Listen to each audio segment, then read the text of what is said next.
4 वेद हैं, 4 उपवेद हैं। ये 8 के 8 श्री कृष्ण के हस्तगत है। युद्ध के मैदान में 4 वेदों का ऐसा अमृत आ जाता कि सनातन धर्म का पूरा सार गीता में कह दिया। जहां हाथी चीखते हो, घोड़े हुंकार मचाते हो, तलवारें चमकती और भाले नौकीदार बनते हो, योद्धा मुंह छेंटते हो, उस गड़बड़ी वाले इलाके में भी कृष्ण इन 4 वेदों का सार ऐसा कह दिया कि अभी तक वो ग्रंथ बुढ़ा नहीं हुआ है। गीता वही की वही। अगर विश्व में किसी ग्रंथ की जयंती मनाई जाती है तो वो भगवत गीता की जयंती मनाई जाती है। मिस्टर ट्रेडो, कनाडा का राष्ट्रपति, उसने जब गीता पढ़ी तो उसका चित्त एकदम थनगनित हो गया। फिर वृंदावन में आया, कुंज गलियों के दीदार के ही वो। बाद में उसने देखा कि ये जीवन ऐसे खप जाए ठीक नहीं है। वो एकांत में चला गया, दूध के लिए गाय रखी और आध्यात्मिक खुराक के लिए उसने उपनिषद और गीता साथ में रखी। रिजाइन कर दिया ट्रेडो ने। और ट्रेडो लिखता है, Gita is not the Bible of the Hinduism but it is the Bible of the humanity. Gita केवल हिंदुओं का धर्म ग्रंथ नहीं है, लेकिन मनुष्य मात्र के विकास का ग्रंथ है, मनुष्य मात्र की उन्नति का ग्रंथ गीता है। तो गीता का आज श्लोक हम विचारेंगे। तेषां सततं युक्तानां, तेषां सततं युक्तानां, तेषां सततं युक्तानां, तेषां सततं युक्तानां भजतां प्रीतिपूर्वकं, भजतां प्रीतिपूर्वकं, भजतां प्रीतिपूर्वकं, भजतां प्रीतिपूर्वकं। ददामि बुद्धियोगं तं, ददामि बुद्धियोगं तं, ददामि बुद्धियोगं तं, ददामि बुद्धियोगं तं।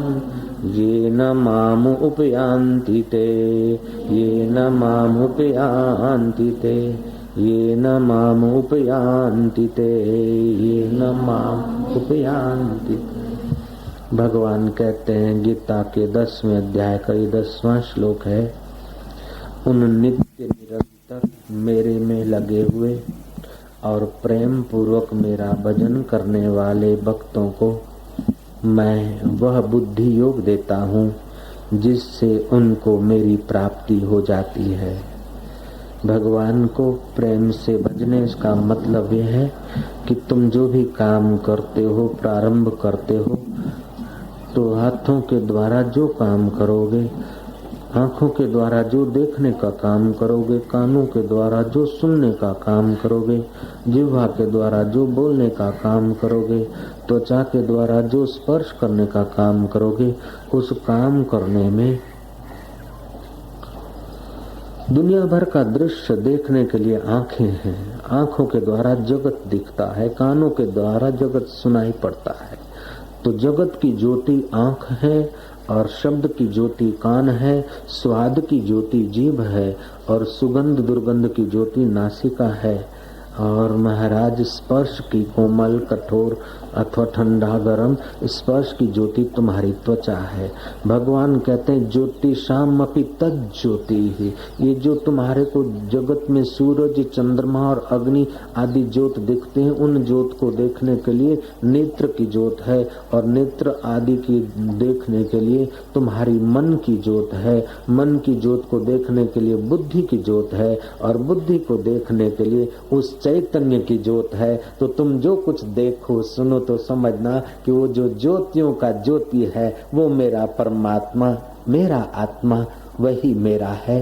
ये दिखने वाले दृश्य बदल जाएंगे, मिलने वाली मिठाइयाँ बदल जाएगी, सुनने वाले गीत बदल जाएंगे, लेकिन जिससे देखा जाता है, सुना जाता है, समझा जाता है, वो परमात्मा अबदल आत्मा बनकर बैठा है। मेरा बचपन बदल गया, बचपन के मित्र बदल गए, यौवन बदल गया, यौवन के आवेश और विकार बदल गए, बुढ़ापा बदल रहा है और मृत्यु भी बदल जाती है। नए जन्म में हजारों जन्म बदले, हजारों मृत्यु बदले, हजारों बुढ़ापे बदले, हजारों जवानियां बदली, हजारों बचपन बदले, लेकिन फिर भी जो न बदला वो मेरा चैतन्य राम अपना आत्मा है, मेरा परमात्मा सदा मेरे साथ है। अगले जन्म का बाप इस जन्म में नहीं, अगले जन्म की पत्नी या पति इस जन्म में नहीं, अगले जन्म की माँ इस जन्म में नहीं, लेकिन अगले जन्म में जो मेरे परमात्मा तू मेरे साथ था, तू अभी भी है।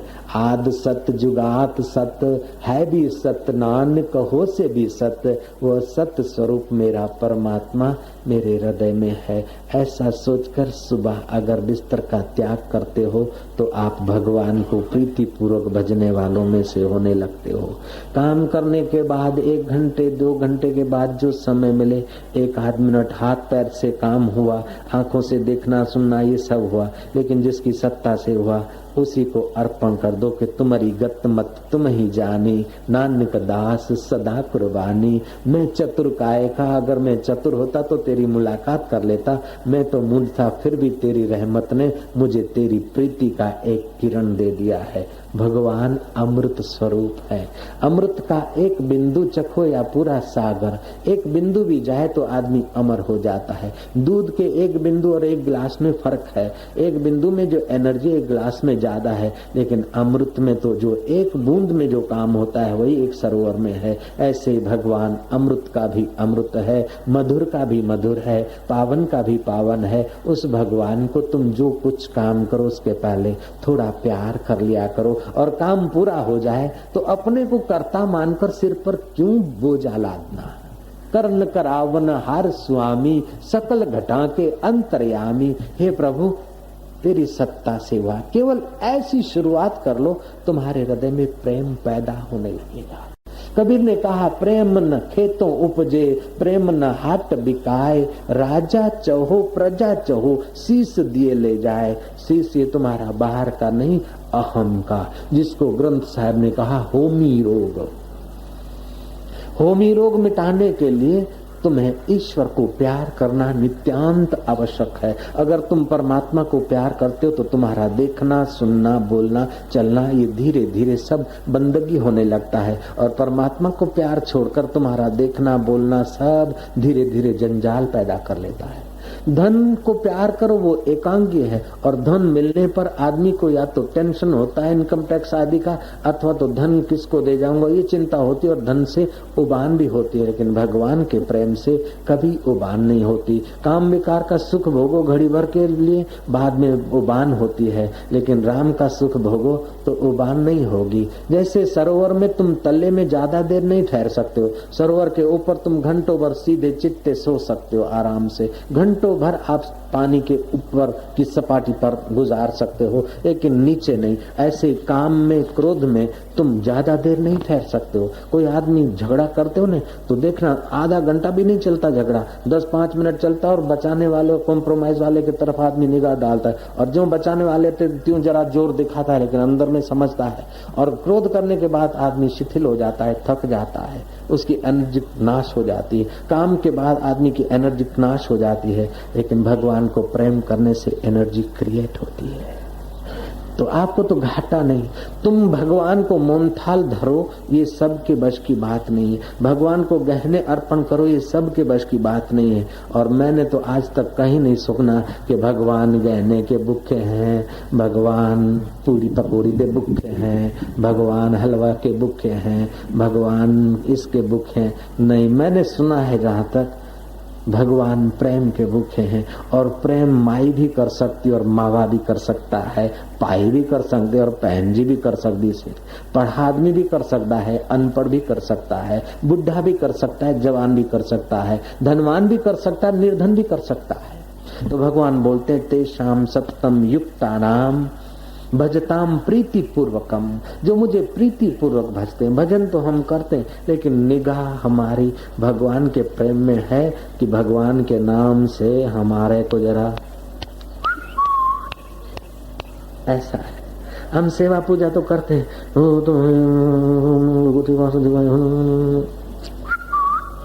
ये करते हैं कि प्रेम के लिए करते हैं। जो आदमी तुच्छ चीजों के लिए सेवा पूजा करता है वो बहुत घाटे में रहता है।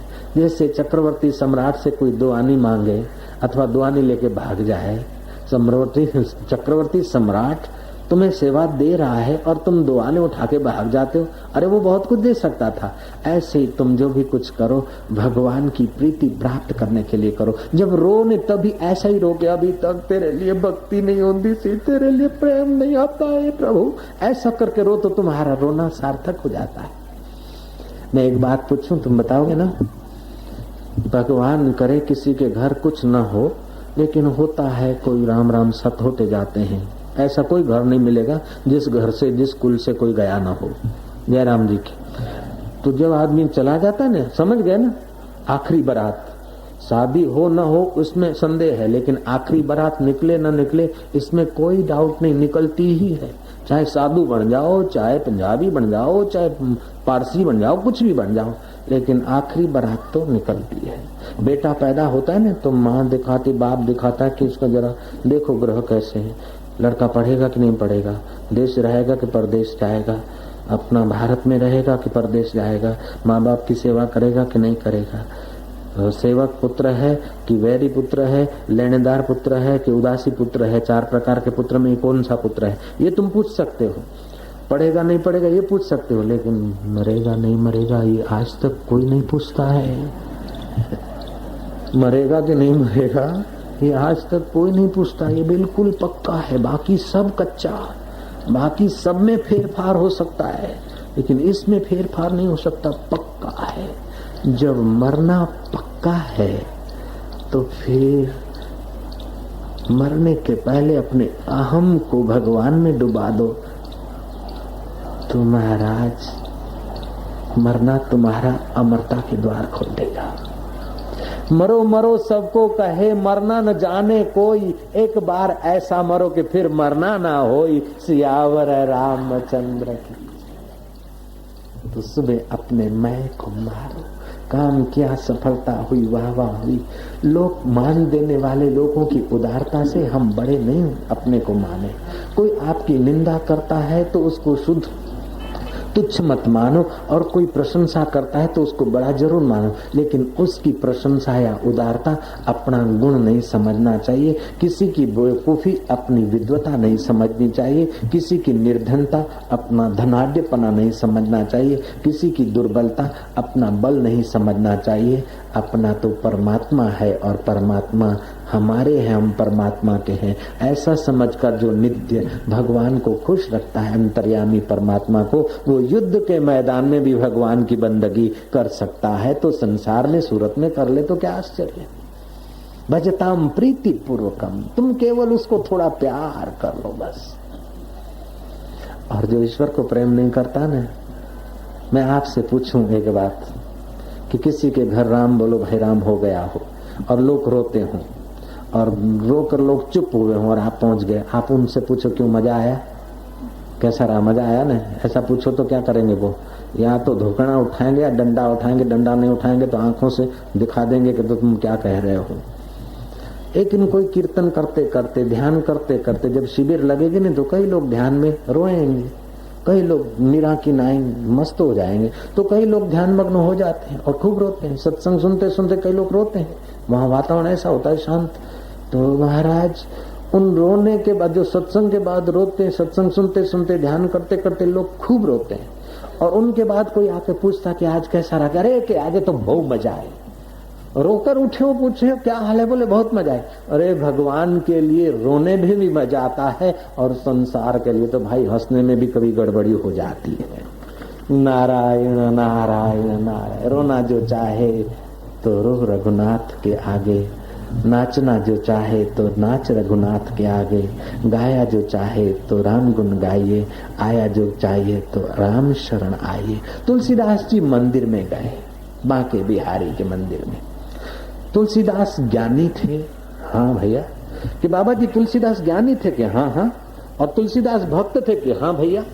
बोले तुलसीदास ज्ञानी थे तो बांके बिहारी के मंदिर में जाकर तुलसीदास ने ऐसा क्यों कहा भगवान को कि तुम कृष्ण रूप में नटखटी हो, मैं तुम ये रूप नहीं, तुम्हारा राम जी का रूप देखना चाहता हूँ, उसके पहले मैं नमस्कार नहीं करूंगा, तुम कृष्ण की बंसी छोड़कर राम जी का धनुष हाथ में लोगे तब मैं प्रणाम करूंगा। तुलसी मस्तक तब न मैं धनुष बाण लियो हाथ, कित मुरली कित चंद्रिका कित गोपियन को साथ। ये सब साथ छोड़कर धनुष मान लो, राम जी बनकर दिखाओ, तब प्रणाम करूंगा। तो तुलसीदास ज्ञानी थे तो सब में भगवान दिखता था, फिर उन्होंने ऐसा क्यों करा? और भक्त भी थे तो भैया तुम्हारे प्रश्न में उत्तर छुपा है। ज्ञानी थे कि कृष्ण वही है और राम भी वही है, तो मैं लोगों को प्रेम की परीक्षा का, प्रेम के प्रसाद का महात्म दिखा दूं, इसलिए तुलसीदास ने वहां हट कर ली प्रेम की। और क्या है, तुलसीदास ज्ञानी थे, समझते थे कि कृष्ण और राम एक है, इसलिए तो वहां किया कि तुम ऐसे बन के दिखाओ। तुलसी मस्तक तब न में धनुष बाण लियो हाथ, कित मुरली कित चंद्रिका कित गोपियन को साथ। अपने जन के कारणे श्री कृष्ण भयो रघुनाथ। अवध धाम धामांजीपति अवतारण पति राम। सकल सिद्धपति जानकी दासन पति हनुमान। कर कहे धनुष चढ़ाइयो चकित भय सब कोई। मगन भय सिया जानकी देख राम जी का रूप। राम बाम बिस जानकी लखन लालनी और। ध्यान सकल कल्याणमयी सुनतर तुलसी तोल। नील सरोवर नील मणि नील नील घनश्याम। अपने जन के कारणे श्री कृष्ण भयो रघुनाथ। अपने प्यारों के लिए कृष्ण मोर मुकुट मुरली छोड़कर धनुषधारी भी हो सकते हैं। अपने प्यारों के लिए छछिन भरी छाछ पर नाच भी सकते हैं। अपने प्यारों के लिए कृष्ण सेवक का रूप भी ले सकते हैं। और अपने प्यारों के हित के लिए कृष्ण वचन करते हैं। तेषाम सततम युक्ता नाम भजताम प्रीति पूर्वकम ददामी बुद्धि योगम तम ये न माम उपयांति ते। जो मुझे प्रीति पूर्वक भजते हैं उनको मैं बुद्धि योग देता हूँ। बुद्धि तो सबके पास है, ऐसा कोई नहीं है। मच्छर के पास भी बुद्धि है भैया, कि बाबा जी मच्छर के पास बुद्धि है कि हाँ इतनी बुद्धि तो पेट भरने की बुद्धि मच्छर के पास है। बेटा बेटियां पैदा करने की बुद्धि मच्छर के पास है। और प्रॉब्लम आ जाए तो भाग जाने की बुद्धि भी मच्छर के पास है। और कहाँ बोरिंग करना ये बुद्धि भी मच्छर के पास है। मच्छर मेरी दाढ़ी पे कभी नहीं बैठता, मैं कई बार देता हूँ, उधर नहीं बैठता, गाल पे ही बैठता है। जहाँ माल मिलता है वहीं बैठता, दाढ़ी पे कभी नहीं बैठता मच्छर। आप ट्राई करना, मत्थे पे बिठा के दिखाओ मच्छर को, नहीं बैठेगा। इतनी अक्ल तो मच्छर को है पेट भरने की, बुद्धि तो है खाने पीने की, बच्चे पैदा करने की। लेकिन भगवान बोलते हैं वो बुद्धि नहीं, बुद्धि योग। बुद्धि तो है लेकिन बुद्धि में ऐसा मैं कृपा कर दूंगा, अंतर्यामी परमात्मा ऐसा बुद्धि को प्रकाश कर देगा कि जीवन की शाम हो जाए उसके पहले जीवन दाता की मुलाकात हो जाए। ददामी बुद्धि योगम तम। बुद्धि मिली, इधर उधर कमाया, बड़ा दिखाया, अहंकार सजाया, ये बुद्धि का दिवाला निकाला, दुरुपयोग किया। लेकिन बुद्धि का सदुपयोग यह है कि बुद्धि दाता को प्यार करोगे तो बुद्धि में एक प्रकार का ज्ञान का प्रकाश होगा, प्रेम का प्रसाद आएगा और क्रिया का नियंत्रण होगा।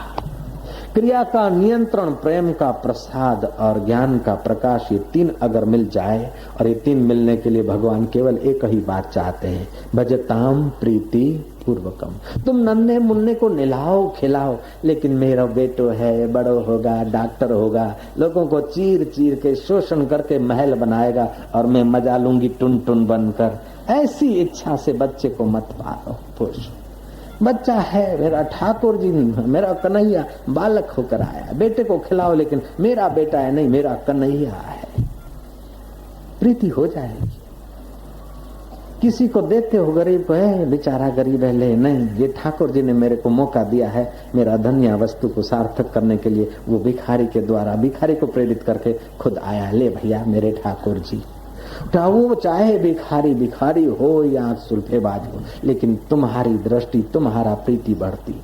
एक महिला ने स्वामी अखंडानंद के सत्य शिष्य को कुछ पैसे दिए।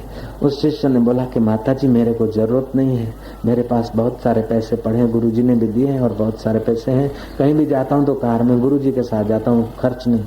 माई की आंखों से आंसू टपक पड़े कि बाबा जी मैं ऐसा नहीं चाहती कि भगवान करे कि मैं, बाबा जी ऐसा चाहती हूँ कि भगवान करे कि आपको कभी जरूरत न पड़े, और आपको जरूरत पड़े और फिर मैं दूं, मैं आपकी जरूरत के लिए नहीं देती हूँ, मैं अपना कल्याण करने के लिए देती हूँ। मेरे को जरूरत है देने की।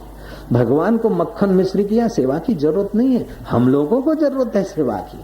भगवान को जरूरत पड़े और हमसे मांगे नहीं। भगवान अगर मांगते हैं तो तुम्हारे से प्रेम मांगते हैं। भगवान को अपनी जरूरत नहीं, फिर भी मांगते। क्यों मांगते? कि तुम्हारे कल्याण के लिए मुझे प्रेम करो। भजताम प्रीति पूर्वकम। और महाराज ये प्रेम तो विश्वव्यापी राज्य करता है, चाहे किसी जाति का हो। जो छोटा मोटा बालक प्यारा लगता है ना, फिर वो किसी भी जात पात का हो अच्छा लगता है। प्रेम सदा सबको वांछनीय है। प्रेम के लिए पशु भी वश हो जाते हैं, प्रेम से मनुष्य भी वश हो जाते हैं, प्रेम से देवता भी वश हो जाते हैं और प्रेम से परमात्मा भी वश हो जाता है। प्रेम एक ऐसी चीज है और प्रेम सब कर सकते हैं। दुर्भाग्य तो ये है प्रेम का कि प्रेम जब नीचे के केंद्रों में, सेक्सुअल केंद्रों में उलझता है तब कमर तोड़ देता है, काम बन जाता है। और प्रेम जब खप्पे खप्पे में खपने लगता है तो लोभ हो जाता है। और प्रेम जब परमात्मा के लिए काम आता है तो बंदगी बन जाती है। प्रेम तो वही है। प्रेम किए बिना तुम रह नहीं सकते। अगर परमात्मा को प्रेम नहीं किया तो गाड़ी मोटर को, बंगले दुकान को करोगे और क्या करोगे? नट नटियों को करोगे, दिल के टुकड़े हजार हुए, कोई यहाँ गिरा कोई वहां गिरा। मुच्छों को प्रेम करोगे, बालों को प्रेम करोगे, जाओगे कहाँ? बालों को तो सवार, मुच्छों को सवार मना नहीं है, लेकिन बाल और मुछ जिससे सवारे जाते हैं उस दिल को भी एक बार सवार लिया करके दिल में दिल भर बैठा है। मत कर रे गर्व गुमान, गुलाबी रंग उड़ी जावेगो, उड़ी जावेगो रे फीको, पड़ी जावेगो अठे मर जावेगो, पाछो नहीं आवेगो। मत कर रे गर्व गुमान, पतंगी रंग उड़ी जावेगो। लोग बोलते कि मकान हमारा है, लेकिन मकान ने कभी नहीं कहा कि मैं तुम्हारा हूँ। ये हीरे जवाहरात रुपए गाड़ी मोटर हमारी है, लेकिन गाड़ी नु पूछो की गल है, वो जानती नहीं कि किसकी है। जो तुमको जानते नहीं उसको हमारा हमारा कर रहे, और जो तुम्हारे से बिछड़ते नहीं उसको हमारा नहीं कह सकते। मनुष्य तो संबंध जोड़ सकता है। मकान हमारा है, स्कूटर हमारा है, रुपए हमारे हैं चाहे बैंक में पड़े हैं, और ये घड़ियाल हमारा है, ये अंगोछा हमारा, ये साड़ी हमारी है, ये परफ्यूम हमारा है, ये फलाना हमारा है, ये हमारा है, अरे ये जूता हमारा है। तू जूते को अपना कर सकता है तो भगवान को अपना क्यों नहीं बना सकता है यार? तू हमारा है, हे भगवान तू मेरा है। मैंने कल विनती की थी कि यज्ञ याग दान पुण्य ये अच्छे हैं, धर्म कर्म है, पुण्य कर्म है, इनसे लाभ होता है, लेकिन ये करने पर भी एक लाभ और करना चाहिए कि भगवान मेरे हैं, मैं भगवान का हूँ।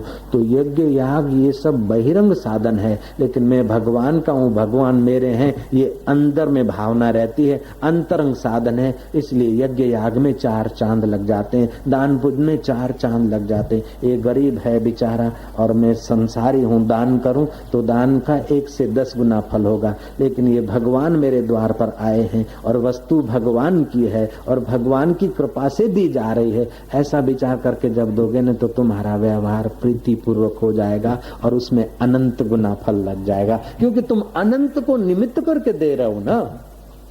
चपरासी को चाय पिला दो तो बहुत बहुत तो टेबल पे से फाइल हटेगी, लेकिन कलेक्टर को चाय पानी कर दिया, कलेक्टर ने तुम्हारे घर में आकर, तो उसका बदला और कुछ होगा। और राष्ट्रपति आकर एक पानी का गिलास तुम्हारे घर पर पी लेता है तो उसका बदला और सुंदर होगा। और राष्ट्रपतियों का भी राष्ट्रपति जो परमात्मा है वो अगर तुम्हारी बात थोड़ी स्वीकार लेता है, तुम्हारा प्रेम स्वीकार लेता है, तो तुम्हारा तो बेड़ा पार होता है, तुम्हारे 21 कुल का भी बेड़ा पार होता है। तुम जिस पर मीठी निगाह डालते हो उसका भी कल्याण होने लगता है भैया। ऐसा है ये गीता का ज्ञान। तो भगवान कहते भजताम प्रीति पूर्वकम ददामि बुद्धि योगम तम, जो मुझे प्रीति पूर्वक भजते हैं उसको बुद्धि योग देता हूं। बुद्धि तो आइंस्टाइन के पास थी। जमनादास बजाज के जमाई गुजरात के गवर्नर श्रीमन नारायण मिलने गए आइंस्टाइन से और आइंस्टाइन को कहा कि तुम्हारी रिसर्च के जगत में इतनी प्रसिद्धि हुई है, उसके पीछे क्या रहस्य है। आइंस्टाइन ने जमनादास बजाज के जमाई का हाथ पकड़ा और अपने एक प्राइवेट रूम में ले गया। एक कुछ बिछात बिछी थी, और एक चित्र लगा था, बाकी कमरा खाली था। आइंस्टाइन ने कहा कि मेरी उन्नति का कारण यह है कि मैं मेडिटेशन करता हूं, ध्यान करता हूं। ध्यान करने से बुद्धि योग का कुछ अंश मिला है, जगत में रिसर्च में लगाया, प्रसिद्ध हो गया। हमारे 7 केंद्र होते हैं, मूलाधार, स्वादिष्टान, मणिपुर, अनाहत। जिस वक्त जिस केंद्र में तुम्हारा मन होता है उस वक्त ऐसे ही विचार आएंगे। और यही कारण है कि समाज में पाया जाता कि सज्जन से सज्जन आदमी कभी ऐसा कुछ गड़बड़ी का विचार या कर्म कर बैठता कि उसे अपने आप में ही शर्म आती। और कभी कभी दुर्जन से भी दुर्जन आदमी के द्वारा ऐसा कर्म सुना जाता है कि आप विश्वास न करें। कह रहे कारण है कि जिस समय आदमी नीचे के केंद्र में रहता है उस वक्त काम, क्रोध, भय, शोक, हिंसा, घृणा, स्पर्धा रहती। और जब ऊपर के केंद्र में आता है तो प्रेम, उदारता, क्षमा, साहस, शांति, धैर्य आदि सद्गुण आते हैं। आदमी जब क्रोध करता है तो हाथ नीचे को जाता है, काम विकार आता है तो आंख की पुतली नीचे को जाती। जब हृदय में प्रेम होता है तो हे भगवान। मुसलमानों ने कहा कि हिंदू हाथ ऐसा धोते तो अपन ऐसा दो, तो हिंदू हे भगवान ऐसा करता तो अपन हे अल्लाह ऐसा करो। नहीं होगा। जब तुम हे भगवान करोगे तभी भी हाथ यूं जाएंगे, और हे माय गॉड करोगे तो भी हाथ ऊपर जाएंगे, और हे खुदा कहोगे तो भी हाथ ऊपर जाएंगे। क्योंकि प्रेम केंद्र तुम्हारा चौथा है, अनाहत केंद्र। ईश्वरो सर्वभूतानाम हृदय से अर्जुन तिष्ठति भ्राम्यन्ति सर्वभूतानि यंत्र रूढ़ानि माया।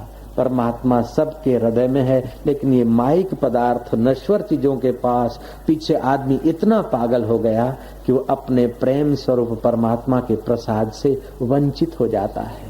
तो आज का सत्संग में याद दिलाता है कि भजताम प्रीति पूर्वकम ददामी बुद्धि योगम तम।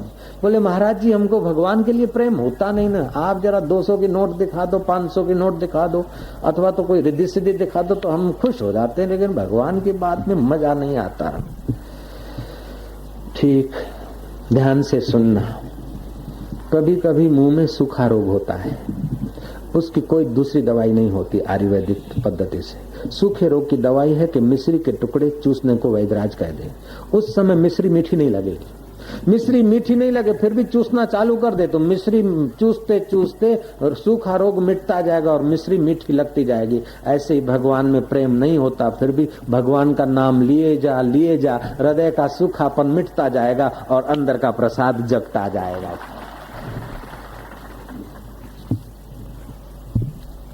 लोग बोलते हैं इतना सेटिंग कर लूं फिर भजन करूंगा, इतना ये कर लूं फिर भजन कर लूंगा, इतना आराम, ये इतना हो जाए, बच्चे बड़े हो जाए, संभाले, फिर आराम से भजन करूंगा।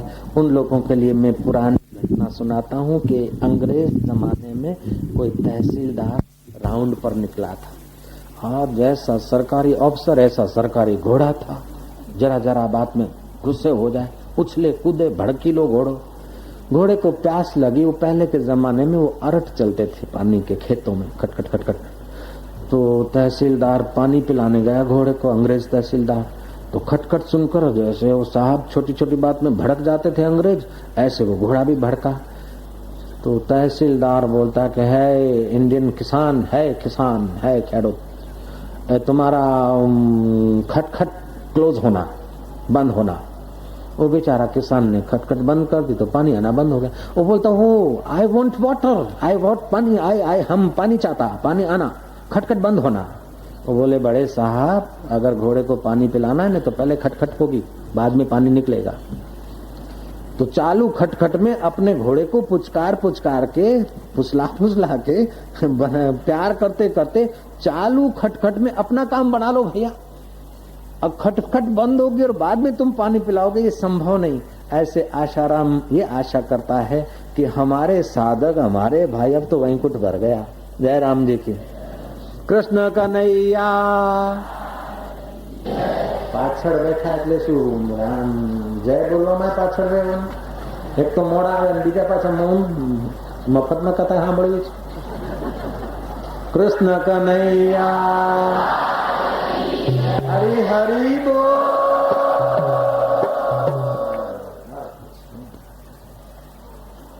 आप जब हरि हरि बोल करके हाथ ऊपर उठाते हैं तो मन और प्राण ऊपर के केंद्र में आता है, आपकी चेतना ऊर्ध्वगामी होती है। गौरांग कीर्तन करते करते नाचते थे, मीरा प्रेम दीवानी हो जाती थी। और अकबर जैसा सम्राट मीरा के कीर्तन में वेश बदलकर जाया करता था।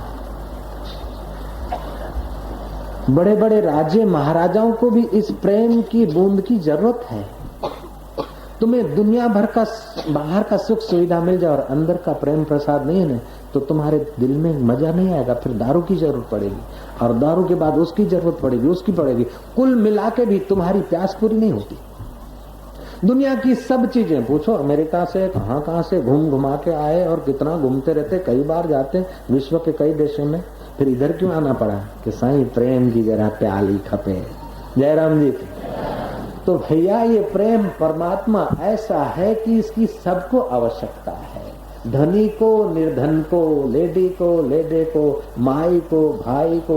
मैं अमेरिका गया तो मैंने देखा कि बिल्ली को और कुत्ते को लोग खिलाते हैं। मैंने कहा बिल्ली और कुत्ते को प्यार करना पड़ता है। धन भागी तो भारतवासी है जो कन्हैया और राम को मक्खन मिश्री खिलाकर फिर खाते हैं, नहीं तो कम से कम कृष्ण और राम जी को तो खिला के मक्खन मिश्री खाते, जो राम और कृष्ण को मक्खन मिश्री खिलाकर नहीं खाते उनको कुत्ते और बिल्लियों को खिलाकर फिर खाना पड़ता है।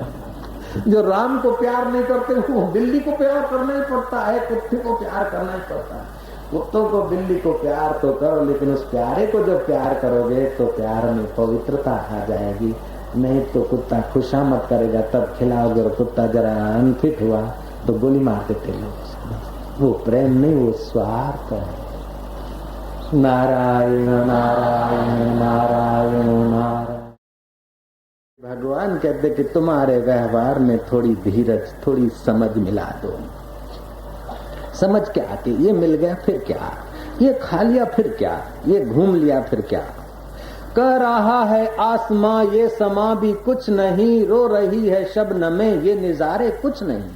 जिनके महलों में हजारों रंग के जलते थे फानुस, झाड़ उनकी कब्र पे है और निशान कुछ भी नहीं। जिनके महलों में हजारों रंग के फानुस थे, अभी कुछ नहीं। जिनके यशोगान होते थे, जिनकी नौबतों से गूंजते थे सदा को आसमां, बेखुद बेखुद हुए, अब देखो तो कुछ भी नहीं। कह रहा है आसमां ये समा भी कुछ नहीं, रो रही है शबनमें ये निजारे कुछ नहीं।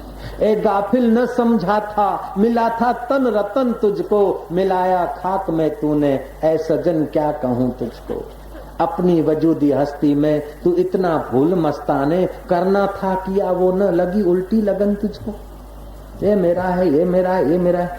घर तेरा नहीं, मकान तेरा नहीं, दुकान तेरा नहीं, फैक्ट्री तेरी नहीं, ये तो तेरे शरीर के साधन हैं। हकीकत में घर तेरा नहीं, मकान तेरा नहीं, रुपए तेरे नहीं, लेकिन सब कुछ जिसका है वो यार तेरा है और तू उसका है। ऐसी बात जिस दिन समझेगा प्रीति पूर्वक तेरा व्यवहार होने लगेगा। हे हमारा, हे मुझो, हमारा हमारा हमारा, अपने आत्मा को मारा, हमको मारा, हमारा हमारा हमारा। ए गाफिल न समझा था, मिला था तन रतन तुझको, मिलाया खाक में तूने, ए सजन क्या कहूँ तुझको। अपनी वजूदी हस्ती में तू इतना भूल मस्ताने, करना था किया वो न लगी उल्टी लगन तुझको। जिन्हों के प्यार में तू हरदम मुस्तके दीवाना था, आखिर वही जलाएंगे, करेंगे याद दफन तुझको। शाही और गदाई क्या, कफन किस्मत में आखिर, मिले या ना खबर पुख्ता, ए कफन और वतन तुझको। कफन भी मिले कि न मिले कोई पता नहीं, वतन में मौत हो या ना हो कोई पता नहीं, चलते चलते कब कहां से रवाना हो जाए कोई पता नहीं। बाबा जी वायुदूत चालू हो गया है सूरत से। बाबा जी 8 बजे जाता है सूरत से उदयपुर, 11 बजे जाता है सूरत से। वायुदूत उठने का टाइम है और प्लेटफॉर्म है, गाड़ी उठने का प्लेटफॉर्म और टाइम हो, बस चलने का भी टाइम होता और प्लेटफॉर्म होते हैं, स्टैंड होते हैं। लेकिन ये तुम्हारी 11 नंबर की गाड़ी कब, कहां से, किस वक्त, किस ढंग से चल पड़े आज तक कोई तय नहीं कर पाया। बस चलने का तो टाइम होता है, वायुदूत चलने का टाइम होता है और प्लेटफॉर्म होता है, लेकिन ये तुम्हारा ये दूत, ये शरीर कब कहां से चल दे कोई पता नहीं। एक थे सज्जन, वाड़ीलाल हॉस्पिटल में गए थे अपने मित्र को पूछने के लिए, बस से पैर नीचे रखे थे, एक पैर नीचे रहा और एक बस में रहा, वहीं से रवाना हो गए। हम किसी गांव में कथा करने को गए थे, तो बोले फलाना आदमी बहुत दुखी है। मैं गया, मैं क्या चाचा, बोले बापू ये मैं जरा कथा करके हम आता हूँ कि बापू एक डगलू चलातू नहीं। मैं कहूँ सारो अच्छा हम अभी आ रहे हैं सत्संग में से, फिर देख लेते। सत्संग से लौट के आया, मैं क्या काका कहाँ गया? वो तो चल दिया। अरे आज तक कहते थे एक कदम चलने की ताकत नहीं, इतनी शक्ति आई कि दुनिया से चल दिया चाचा तुम। कब चलते कोई पता नहीं। जब चलना जरूरी है, अनिवार्य है, तो प्रेम करना अनिवार्य शर्त मान ले तो चलने के पहले भीतर की यात्रा हो जाए। शरीर चल पड़े उसके पहले तुम चल पड़ो तो बेड़ा पार हो जाएगा।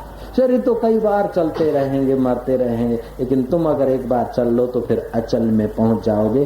तो मेरी ये प्रार्थना है कि आज के श्लोक को फिर से आप पक्का करेंगे। तेषां सततं युक्तानां तेषां सततं युक्तानां तेषां सततं भजतां प्रीतिपूर्वकं भजतां प्रीतिपूर्वकं भजतां प्रीतिपूर्वकं भजतां प्रीतिपूर्वकं ददामि बुद्धियोगं तं ददामि बुद्धियोगं तं ददामि बुद्धियोगं तं ददामि बुद्धियोगं तं येन मामुपयान्ति ते येन मामुपयान्ति येन मामुपयान्ति ते येन मामुपयान्ति। मुझे एक बात अभी और याद आ रही कि आप जब मंदिर में जाएं तो बिल्कुल खाली होकर जाएं। मैं सेठ हूँ, मैं गरीब हूँ, मैं माई हूँ, मैं भाई हूँ, इस प्रकार की वर्दी मत पहने। बिल्कुल हृदय साफ खाली करके जाएं। मैं भगवान का हूँ, भगवान मेरे हैं, ऐसा भाव रखें। और जब दर्शन करें तो एक टक निहारें। भौतिक नजर वाले को मूर्ति पत्थर दिखती है, दैविक नजर वाले को मूर्ति भगवान का रूप दिखती है, और आध्यात्मिक निगाह वाले को मूर्ति में सुषुप्त चैतन्य दिखता है। वो जागृत करना है। सनातन धर्म ने जो हिम्मत की है वो बड़ी अनूठी है। हिंदू धर्म ने जो हिम्मत की है बड़ी अनूठी है। सुबह झूलेलाल का मोदक बनाया, अथवा सुबह गणपति बनाया, अथवा मिट्टी में से शिवजी बनाया। सावन के महीने में ओम नमः शिवाय, महेश कराय, संभवाय च मयो भवाय च पूजा की। शाम को नदी में परवान करके आता है। दिन भर गणपति बनाकर उसका पूजन यजन करता है। एक भक्त ने तो गुड़ का गणपति बनाया, और जब भोजन रखना था तो पत्नी का हाथ वो हो गया, मासिक धर्म में आ गई। तो ब्राह्मण ने कहा कि भाई मैं तो अब कुछ बनाना नहीं जानता हूँ, और गणपति जी के लिए सिरा विरा तो पत्नी तो चली गई, क्या करूँ? तो चतुर पूजा कराने वाले ब्राह्मण थे, बोले तुम चिंता मत करो, गणपति मधुर भोजन पाते हैं, तो मैं अभी अभी बना लेता हूँ। 250 ग्राम गुड़ के जो गणपति थे, उनके गणपति के पेट का ऑपरेशन करके थोड़ा सा गुड़ निकाल दिया, और पान के पत्ते पर गुड़ रखकर ब्राह्मण पानी छिटक के ओम पानाय स्वाहा व्यानाय स्वाहा उदानाय स्वाहा समानाय स्वाहा पुंगी फलम समर्पयामि हस्त प्रक्षालनम समर्पयामि आवाहनम न जानामि विसर्जनम। तुमको बुलाना भी नहीं जानता हूँ और विदाई देना भी नहीं जानता हूँ, फिर भी हे भगवान तुम खुश हो जाओ। हिंदू धर्म ने, सनातन धर्म ने इतनी हिम्मत की है कि तुम्हारे होमी रोग को, अहंकार को मिटाने के लिए तुम सुपारी में, पत्थर के उस लौंदे में अथवा गुड़ के गणपति में भगवत बुद्धि करके दिन भर नाचो कूदो, प्रणाम करो, दंडवत प्रणाम करो, अपने अहंकार को थोड़ा ढीला करो, और बाद में आप अपने हाथों से भी उसी भगवान की प्रतिमा को दरिया अथवा नदी में अर्पण कर देंगे, विसर्जित कर देंगे, तभी भी भगवान नाराज नहीं होते। भगवान जानते हैं कि तुम्हारे और मेरे बीच में, प्रेम के बीच में तुम्हारा ईगो आता है। ईगो को हटाने के लिए अगर मेरी मूर्ति बनाकर गणपति की और फिर दाल में भी अर्पित कर देते हो, अथवा पुजारन जानती है कि क्या करूंगी, पुजारी भी जानता है कि क्या करेंगे, सुपारी के भगवान को अथवा गुड़ के भगवान का क्या उपयोग करेंगे, हम भी जानते, पुजारी भी जानता है और गणपति भी जानता है। फिर भी न गणपति नाराज होता है, न पुजारी नाखुश होता है और न हम नाखुश होते हैं। मैं एक युधिष्ठिर के जमाने की श्री कृष्ण के साथ की कथा सुनाना चाहता हूँ। युधिष्ठिर महाराज को बुलाकर श्री कृष्ण ने कहा कि अभी तुम कौरवों का विनाश हुआ और राजगद्दी जल्दी से संभालो। युधिष्ठिर ने कहा मुझे राजगद्दी नहीं संभालनी, नरसंहार किया, इतना पाप किया, अब मैं तप करने जाऊंगा, बाद में आऊंगा शुद्ध होकर फिर राज करूंगा। कृष्ण बोलते हैं कि तप करके आओगे तब तक समय बीत जाएगा, कलयुग आ जाएगा, कलह का युग आ जाएगा, विचित्र लोग होंगे, फिर तुम्हारे जैसे आदमी राज नहीं कर सकेंगे। लेकिन इतना समझाने पर युधिष्ठिर को ये बात कुछ गले नहीं उतर रही थी। कृष्ण ने एक विकल्प खोज लिया। कृष्ण बोलते देखो, पांचों भाई वन में अलग अलग जगह घूमने जाओ, दिन भर भिन्न भिन्न जगह पर घूमकर शाम को मेरे पास यहाँ आ जाओ। पांचों भाई घूमने गए, पांचों को जंगल में अलग अलग अनुभव हुए।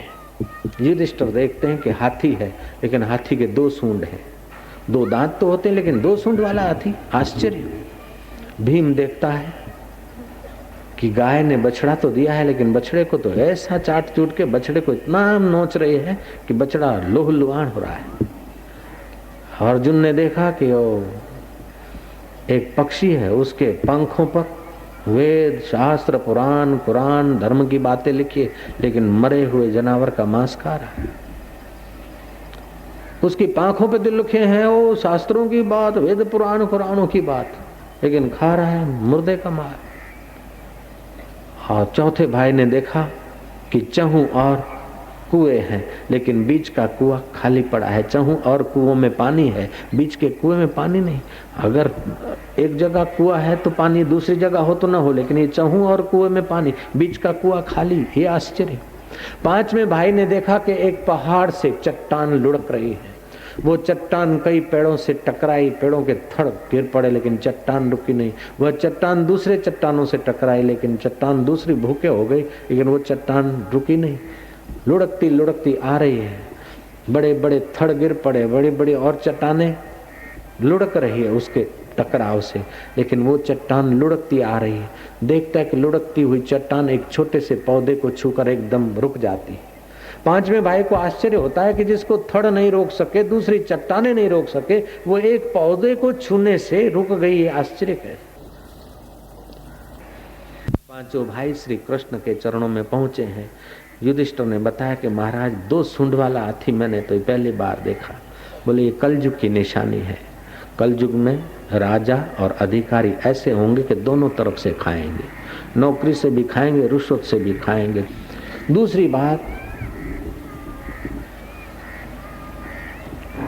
दूसरी बात थी कि गाय बछिया को ऐसा चाट रही है कि लोही लुहान हो रहा है। कलयुग का आदमी इतना मोह माया में बच्चों के पीछे पड़ जाएगा कि बच्चों की जीवन शक्ति विकसित होने नहीं देगा। ये मेरे बेटे के लिए, वो मेरे बेटे के लिए, वो मेरे बेटे के लिए, दूसरे बेटों को लोह लुहान करके मोह माया से अपने बेटों को पालेगा। वही बेटे उसको परेशान करेंगे अगर मोह से पालेगा तो। बेटे को पालो पोषो, लेकिन ये बेटे को पालूं पोषूं, बड़ा हो जाए और मेरे को सुख दे। जो भरोसा परमात्मा पे रखना चाहिए वो भरोसा अगर बेटे पे रखा तो बेटा जब बहू आएगी तो जुदा हो जाएगा। भगवान पे भरोसा रख, बेटे की कमाई पे, बेटी की कमाई पे, बहू की कमाई पे, सासू की कमाई पे, ससुरा की कमाई पे, किसी की कमाई पे भरोसा ज्यादा नहीं रख। तू अपनी रब की कमाई कर और अपने शरीर से भी काम ले, अपने मन से भगवान की बंदगी का काम ले और शरीर से संसार की सेवा का काम ले, तो कलयुग का आदमी मोहग्रस्त हो जाएगा। तीसरी बात थी कि चारों तरफ कुएं थे और बीच का कुआं खाली। कलयुग में आदमी सेठ लोग अपने शादी विवाह में दिखावे में हजारों लाखों रुपए लगा देंगे और अपने अपने वाले जिनके पास पैसे वो महफिलों में उड़ाएंगे, और पड़ोस में कोई बेचारा भूखा है तो उसका पेट का खड्डा खाली है, उधर ध्यान नहीं करेगा। कलयुग के आदमी के लक्षण होंगे युधिष्ठिर। और चौथी बात थी पंखों पर ग्रंथों की बात लिखी है।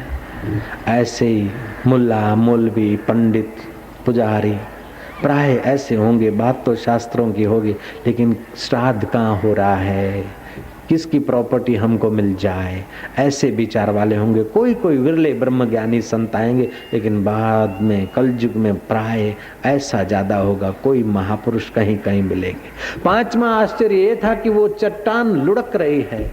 महाराज, न थड़ रोकता है न दूसरी चट्टान रोकती है, एक पौधे को छूकर चट्टान रुक जाती है। बोले वे युधिष्ठिर, अर्जुन ध्यान से सुनो कि कलयुग में आदमी जब अपने शांति से, अपनी प्रभुता से, अपनी ईश्वरीय महिमा से आदमी गिरता चला जाएगा, मनुष्यता से गिरता चला जाएगा, तो उसको धन के बड़े बड़े थड़ नहीं रोक सकेंगे और सत्ता की चट्टानें नहीं रोक सकेगी उसके गिरते हुए मन को। अगर कोई रोकेगा तो कलयुग में केवल भगवान के नाम का छोटा सा पौधा अगर उसके मन को छुएगा तो गिरता हुआ मन उसका संभल जाएगा। कुंभकर्ण को जब रावण ने जगाया तो कुंभकर्ण कहता है कि रावण, तुमने गलती तो की, सीता जी का अपराध तो किया राम जी का, लेकिन अब तुम जब साधु वेश बनाकर गए और सीता को हर कर लाए तो सीता जी तुम्हारा कहना नहीं मानती, तो तुम एक युक्ति करो। राक्षसों के पास तो युक्ति होती रूप बदलने की। तुम राम जी का रूप लेकर अशोक वाटिका में चले जाओ और सीता जी मेरे पति राम आए ऐसे करके छू लेगी तो फिर तो उसका पातिव्रत्य धर्म खंडित हो जाएगा और तुम्हारा विजय हो जाएगा। रावण कहता है कि कुंभकर्ण भ्राता श्री, ये भी मैंने करके देखा। जैसा रूप बनाना होता है उस रूप का चिंतन करना होता है, तुम जानते हो। और मैंने जब श्री राम का चिंतन किया तो मुझे तेरी भाभी मंदोदरी भी बहन जैसी लगी, तो सीता के पास कैसे जा।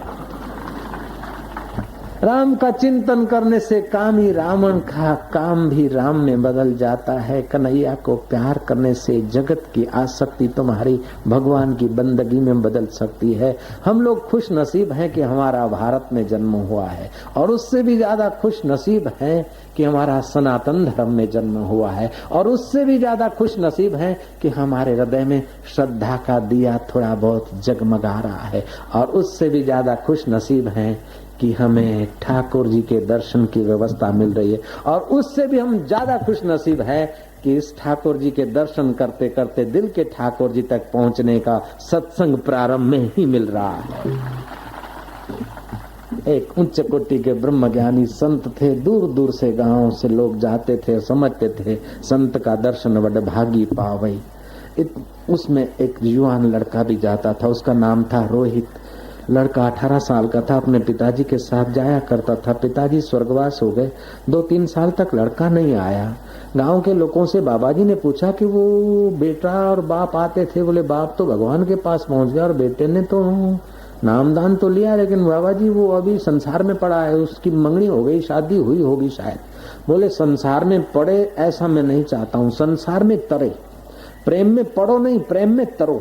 फलाणो फलाणी छोकरीने લઈને પ્રેમમાં પડ્યો ભાગી ગયો, પ્રેમમાં પડે ને તો સત્યાનાશ થાય, પણ લગ્ન કરીને જો પ્રેમમાં તરે તો બેડો પાર થઈ જાય। जब आदमी बिना सोचे विचारे संसार के सुख में कूदता है तो वो प्रेम में पड़ता है, और भक्ति करते करते ज्ञान और शास्त्र मर्यादा और संत का मार्गदर्शन लेकर अगर संसार में कूदता है तो प्रेम में तर जाता है।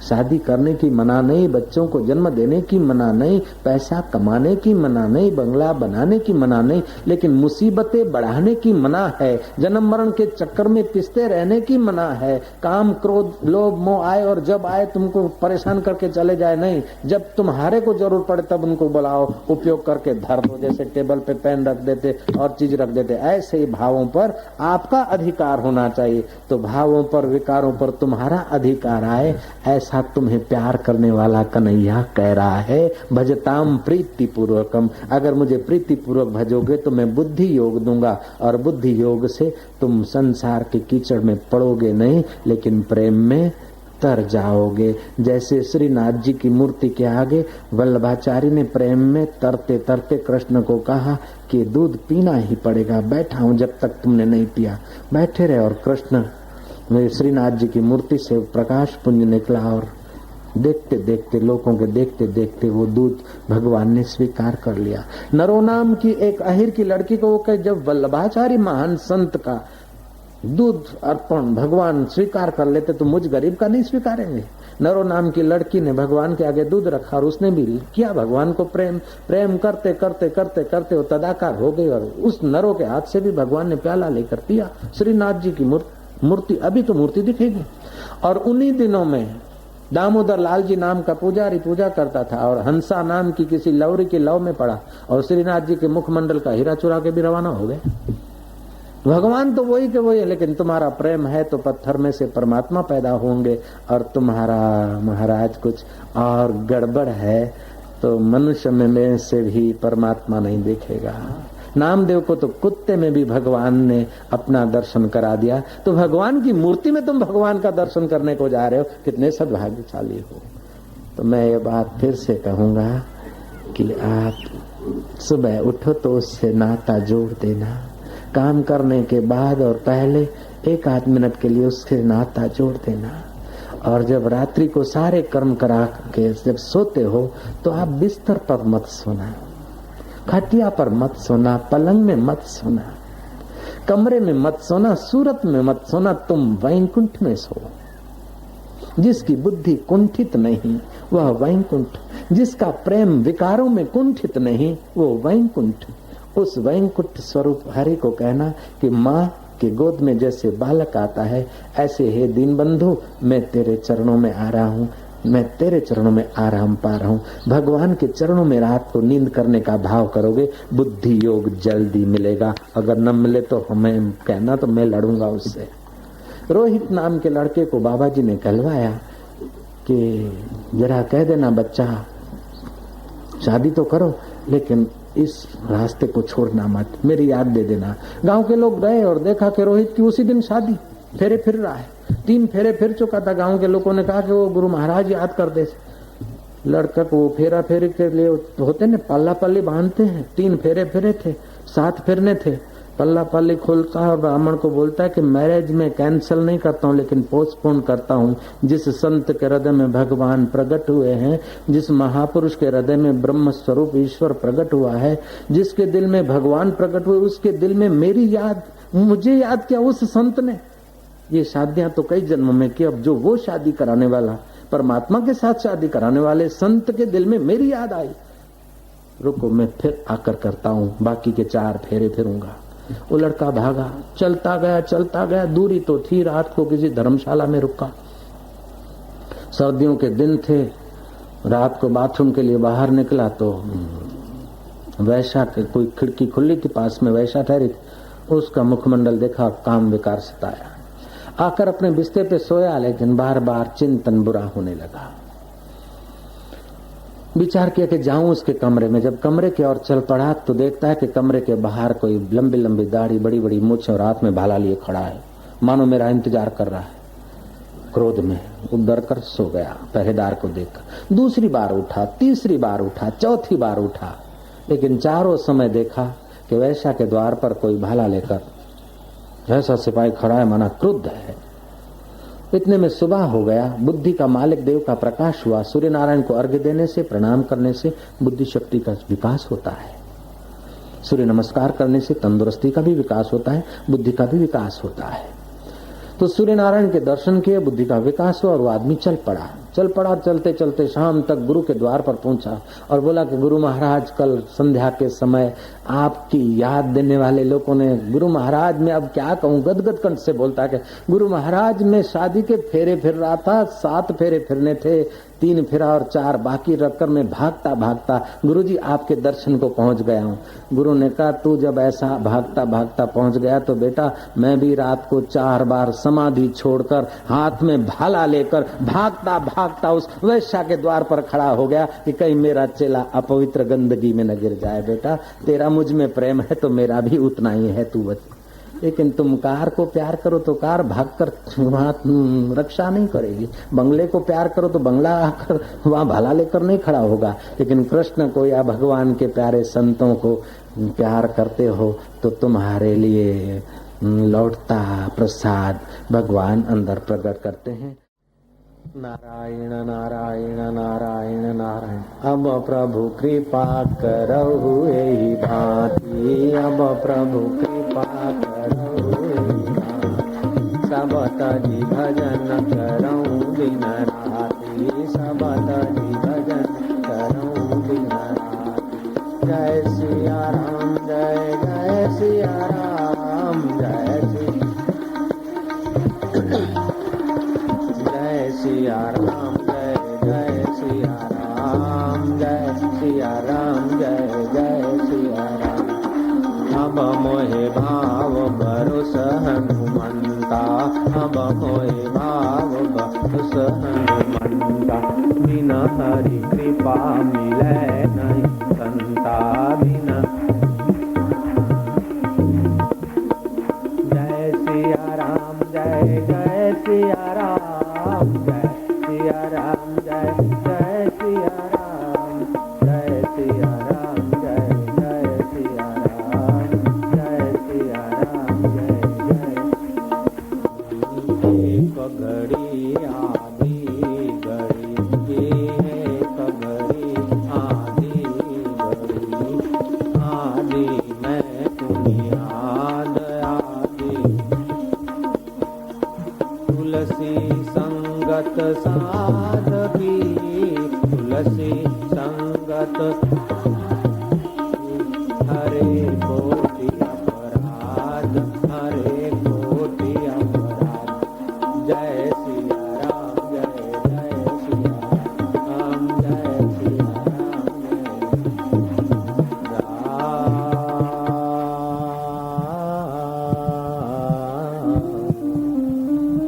राम परवाना भेजिया